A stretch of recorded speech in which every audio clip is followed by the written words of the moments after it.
महाभारत हुआ, है ना। महाभारत में एक एपिसोड है बहुत शानदार, जो बहुत कुछ सिखाने के लिए है, और आप साथ लेके जाइए जितने लोग ऊपर बैठे हैं, जितने लोग नीचे बैठे हैं। महाभारत में एक एपिसोड हुआ कि उसमें एक मार्मिक टच है। हालांकि तो युद्ध हुआ तो दोनों तरफ से लोग मरे। 18 अक्षौणी सेना थी, 18 अक्षौणी। 18 अक्षौणी का मतलब, अब डिटेल में समझाने का मत बोलना कि एक अक्षौणी में कितने रथ होते हैं, कितने हाथी होते हैं, कितने घुड़सवार होते हैं, अब मत समझिए, मोटा मोटा समझिए। 18 अक्षौणी, 18 में 11 कौरवों के पास थी, 7 पांडवों के पास थी। मतलब पांडवों की सेना 7 अक्षौणी थी और कौरवों की सेना 11 थी, उनकी फालतू थी, कोई दिक्कत नहीं। बहुत लोग मरे, करीब करीब 1 करोड़ लोग मरे महाभारत के युद्ध। 1 करोड़ लोग उस जमाने के, पॉपुलेशन तब भी थी, हमको रोते रहते हैं 100 करोड़ हो गए, तब भी साला 1 करोड़। सो उसमें एक मार्मिक एपिसोड है। मार्मिक एपिसोड ये है कि अभिमन्यु वध उसका सबसे मार्मिक एपिसोड है। अभिमन्यु को घेर के मारा गया। वो युवराज, एक युवक लड़का जो धनुर्धर था अपने पिता अर्जुन की तरह, उसको घेर के मारा गया उस प्रबल, और सबने मिल के मारा। और उसके अंदर कौरव पे सब बड़े से बड़े लोग थे, सब बड़े से बड़े लोगों ने अभिमन्यु को घेर के मारा। आपने ये जानकारी सुनी होगी, देखी होगी, कही होगी, कहीं ना कहीं पढ़ी भी होगी। लेकिन उस पर्टिकुलर एपिसोड में जो विलेन बना उसका नाम था जयद्रथ। उसने अभिमन्यु वध तो नहीं किया, लेकिन मरे हुए अभिमन्यु को लातों से मारा। जयद्रथ ने मरे हुए अभिमन्यु पे लात मारी। वध में शामिल नहीं था, लेकिन उसने मरे हुए अभिमन्यु को लात मारी। और इतिहास ये बोलता है कि जब अभिमन्यु वध हो रहा था तो अर्जुन अवेलेबल नहीं थे वहां पर, कहीं और गए थे, किसी और युद्ध में थे। लंबी कहानी, उस पर नहीं जाता, लेकिन जो story of moral of the story है वो समझाना चाहता। जब अर्जुन लौट के आए भगवान कृष्ण के साथ, तो उसको पता चला कि मेरे बेटे अभिमन्यु का वध हो गया, लेकिन उसको दुख इस बात का नहीं था कि मेरे बेटे का वध हुआ। बोला तो रण क्षेत्र में योद्धा तो वीर गति को प्राप्त होते ही हैं, लेकिन उसको दुख ये हुआ कि मरे हुए को जयद्रथ ने लातों से मारा। उसने अंजलि में पानी लिया और ओथ ली। शाम को पहुंचा था कि अगले दिन सूर्यास्त से पहले अगर जयद्रथ का वर्ण नहीं कर दूंगा तो अपने आप को जला डालूंगा, अग्नि में अपने शरीर को समर्पित कर दूंगा अगर अगले दिन सूर्यास्त से पहले जयद्रथ को नहीं मारा मैंने। अब जैसे ही उसने ये घोषणा करी, एक गोल रखा, एक टारगेट रखा, दोनों सेनाओं में हड़कंप मच गया। कौरव प्रसन्न हुए और पांडव उदास।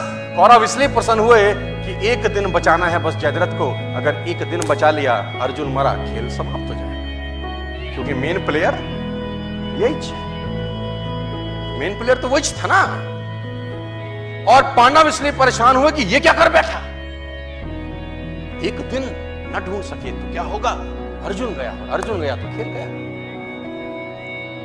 और धर्म युद्ध था, तो शाम को संध्या के बाद जब सूर्यास्त हो जाता था तो युद्ध नहीं करते थे।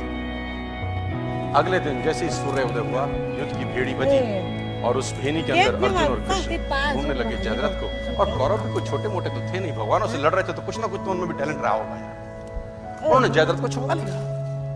उनका एक ही काम था कि सूर्यास्त से पहले जयद्रथ को छुपा लो बस। और दिन चढ़ने लगा, सांसें चढ़ने लगी, और जैसे जैसे दिन निकलता रहा कौरव और प्रसन्न होते गए और पांडव और उदास। दोपहर निकल गई, युद्ध एक तरफ चल रहा था और अर्जुन और कृष्ण का रथ एक तरफ दौड़ रहा था जयद्रथ को ढूंढते, और आखिरकार वो समय आया जब सूर्यास्त होने को ही था और जयद्रथ अर्जुन को नहीं मिला। सब थक हार के बैठ गए। अर्जुन ने अपना गांडीव गिरा दिया और पांडवों ने भगवान कृष्ण की तरफ देखा और बोला, प्रभु अब तो तुम्हारा ही सहारा है, जयद्रथ नहीं है। भगवान ने बोला, कुछ नहीं, करता हूं। बोला, जयद्रथ कहां से लाओगे? भगवान ने जयद्रथ तो नहीं लाए। उन्होंने क्या किया, माया रची और बादलों को आदेश दिया और उन्होंने सूरज को ढक दिया। तो उन्होंने बोला, ये क्या करते हो? भगवान कृष्ण का जवाब सुनिए, साथ लेके जाइए। बोला, माहौल बनाता हूं। क्या बोले?